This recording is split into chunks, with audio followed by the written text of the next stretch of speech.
Good morning, class 5.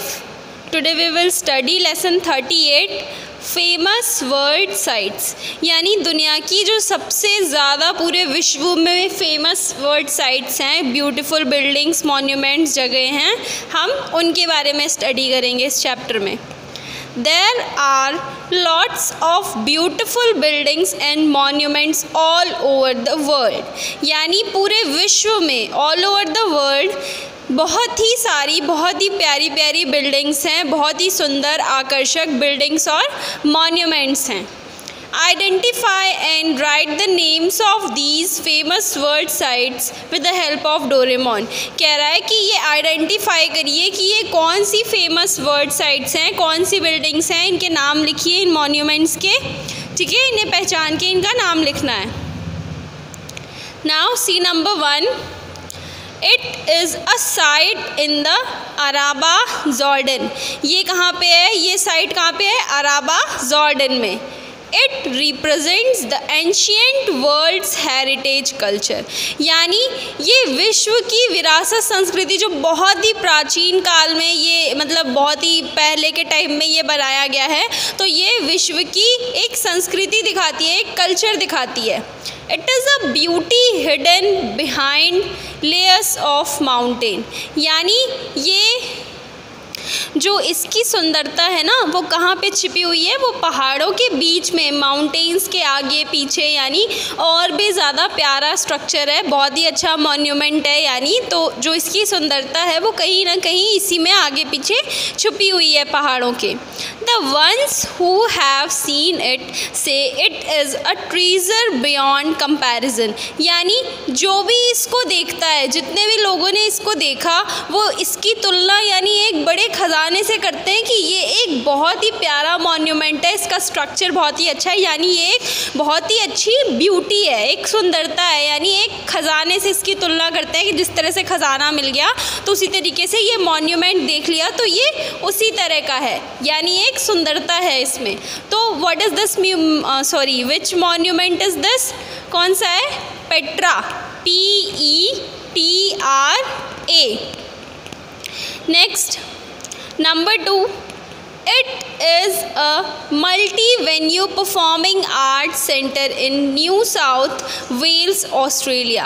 यानी कह रहा है कि ये एक बहु आयोजन कला परफॉर्मिंग आर्ट है, यानी कि ये एक बहुत ही सुंदर तरीके से कहाँ पे है, न्यू साउथ वेल्स में, ऑस्ट्रेलिया में है. यानी एक बहुत ही प्यारा स्ट्रक्चर है, एक बहुत ही प्यारी आर्ट की तरह इसको आयोजित किया गया है, यानी बनाया गया है.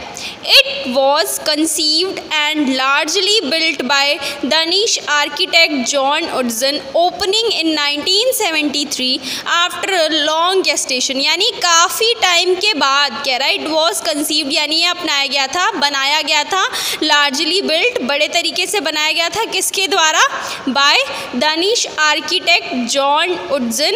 और कब, 1973 में, काफ़ी लंबे समय के बाद.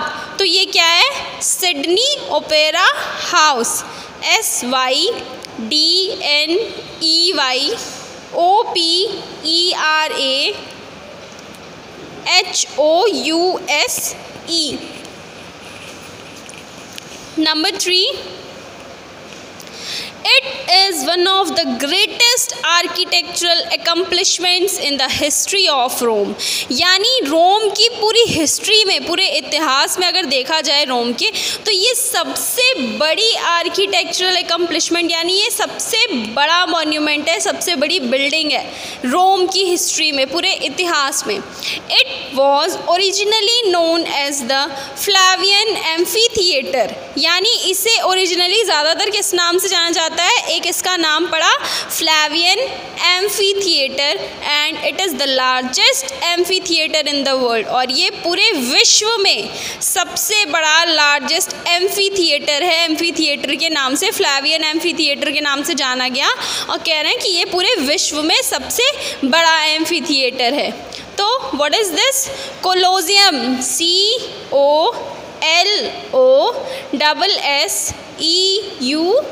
COLOSSEUM. Now come on, number 4. Number 4, It is located in Nevshehir Nevsehir province in the middle of Turkey, यानी ये कहाँ पे है, टर्की के बीच में कहाँ पे लोकेटेड है, नेवशीर प्रोविंस में, and is 200 kilometre long, 200 kilometre लंबा है और 400 किलोमीटर वाइड यानी बड़ा है।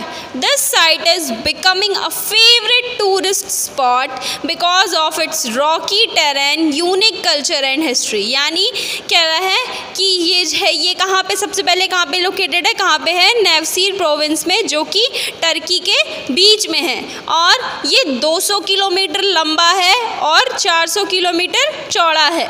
दिस साइट इज़, और ये जो साइट है ये एक फेवरेट टूरिस्ट स्पॉट, यानी जहाँ पे दूर दूर से लोग इस जगह को यहाँ पे देखने के लिए आते हैं। ये एक बहुत ही बड़ा टूरिस्ट का स्पॉट है जहाँ पे लोग मतलब देखने के लिए आते हैं। क्यों?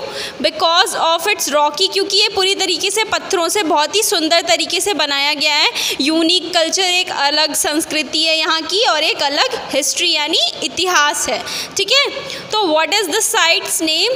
कैपेडोशिया, CAPPADOCIA।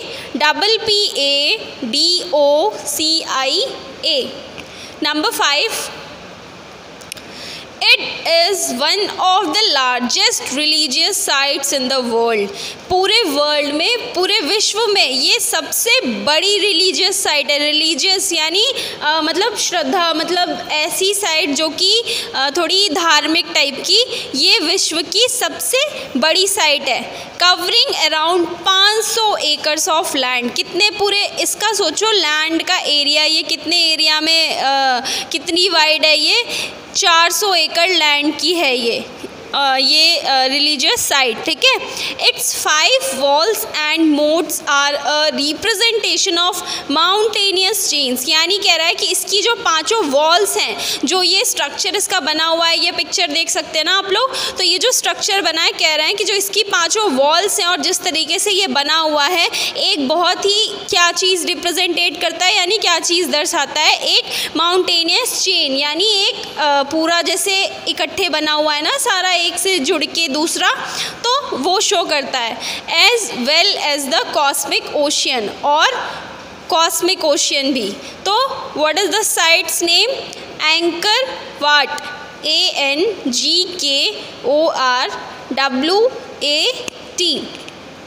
Now come on next lesson. Now we will study lesson 39 world religions, यानी विश्व के धर्म। ठीक है, विश्व धर्मों के बारे में पढ़ेंगे।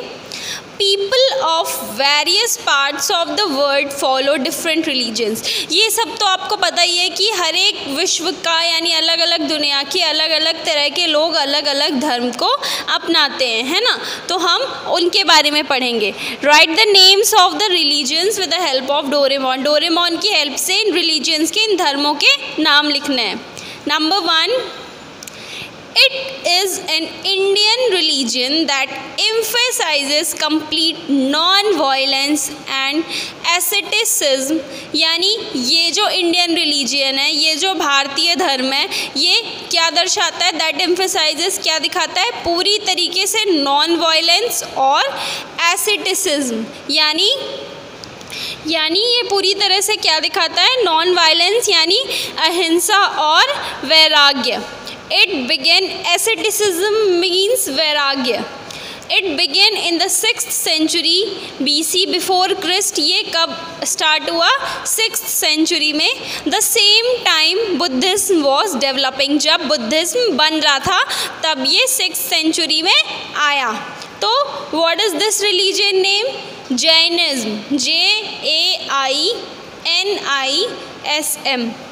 Number 2, it is the youngest of the world's main religions, यानी ये पूरे विश्व का सबसे ज़्यादा यंगेस्ट, सबसे मेन अहम रिलीजन है।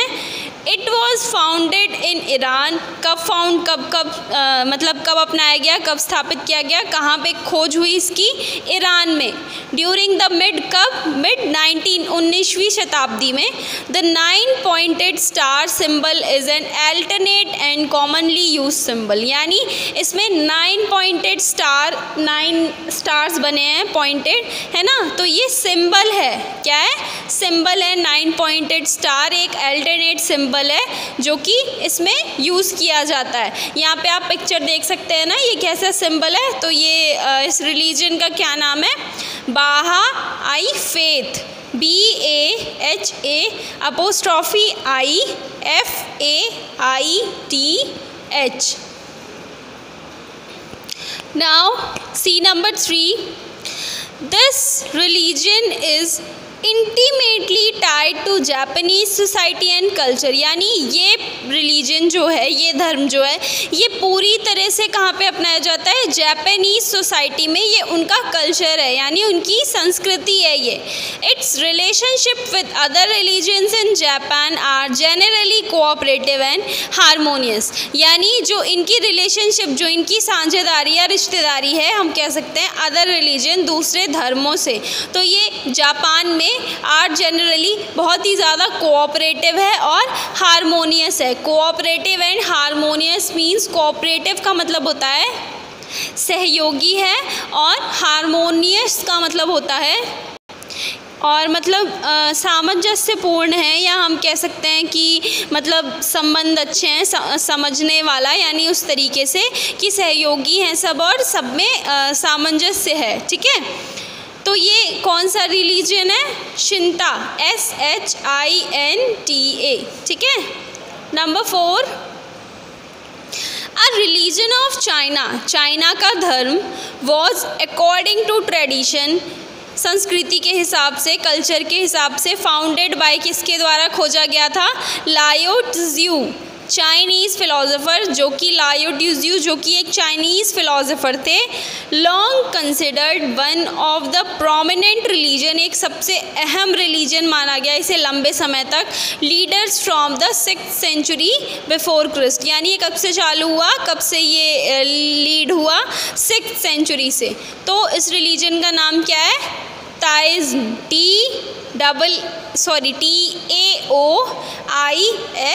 TAOISM।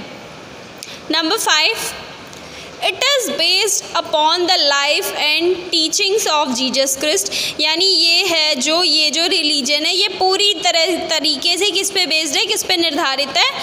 लाइफ पे, किसकी? जीसस क्रिस्ट की।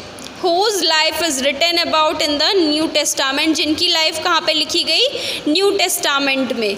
तो ये कौन सा रिलीजन है? Christianity, CHRISTIANITY।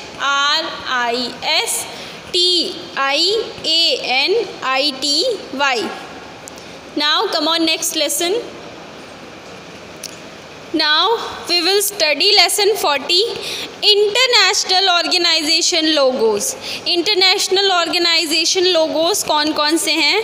ठीक है, here are given some logos of international organisation. International organisations के यहाँ पे आपको कुछ लोगो दिए हुए हैं। Write the full forms of the following logos with the help of Doraemon. आपको इन लोगोज को देख के इनके फुल फॉर्म लिखने हैं कि क्या होंगे। ठीक है, नंबर 1 देखो, मैंने यहाँ पे इसका फुल फॉर्म नहीं लिखा है, मैंने सिर्फ शॉर्ट फॉर्म्स लिखे हैं, लेकिन फुल फॉर्म्स आपके हेल्प्स यू में पूरे दिए हुए हैं। तो ये आपको WHO के आगे ब्रैकेट बना के और आपको इस तरीके से फुल फॉर्म भी इसके आगे लिखने हैं, जो कि कंपलसरी है। ठीक है, मैंने नहीं लिखा है लेकिन आपको लिखना है।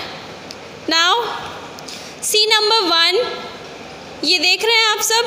ये देखिए, ये पिक्चर देखिए, इसमें क्या है? ये कौन सा, किस चीज़ का लोगो है? इंटरनेशनल ऑर्गेनाइजेशन का। ये लोगो है WHO का, और WHO का फुल फॉर्म क्या होता है? World health organisation. ठीक है, फिर सेकंड लोगो देखिए, सेकंड लोगो किसकी है? SAARC, यानी SAARC का फुल फॉर्म क्या होता है?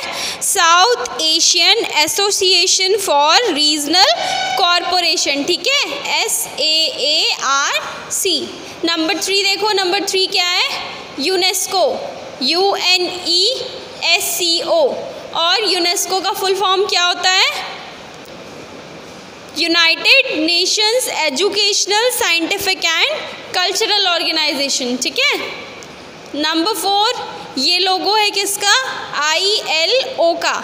ILO का फुल फॉर्म क्या होता है? International labour organisation. फिर WWF का लोगो क्या होता है? World wild life fund. फिर नंबर 6 लोगो कौन सा है? यूनिसेफ का फुल फॉर्म क्या होता है? United nations international children's emergency fund. ठीक है। फिर नंबर 7 ये लोगो देखिए, नंबर 7 किसका लोगो है? FAO का। FAO का फुल फॉर्म क्या होता है? Food and agriculture organisation. फिर ये किसका लोगो है? नंबर 8 NATO का। NATO का फुल फॉर्म क्या होता है? North Atlantic treaty organisation. फिर ये लोगो किसका है? एशियन का। ASEAN। ठीक है। एशियन का फुल फॉर्म क्या होता है? Association of south east Asian Nations. अब ये सारे लोगोज आप लोगों ने देख लिए ना, सब समझ में आ गए। ये यहाँ पे आपको इसके बगल में सबके फुल फॉर्म्स भी लिखना है। ठीक है। ये नहीं कि मेरी तरह से हाफ लिख दीजिएगा। नीचे आपके हेल्प्स यू में आपको फुल फॉर्म दिए हैं, तो आपको फुल फॉर्म भी लिखना है। और complete your book up to page number 50। Okay, thank you class.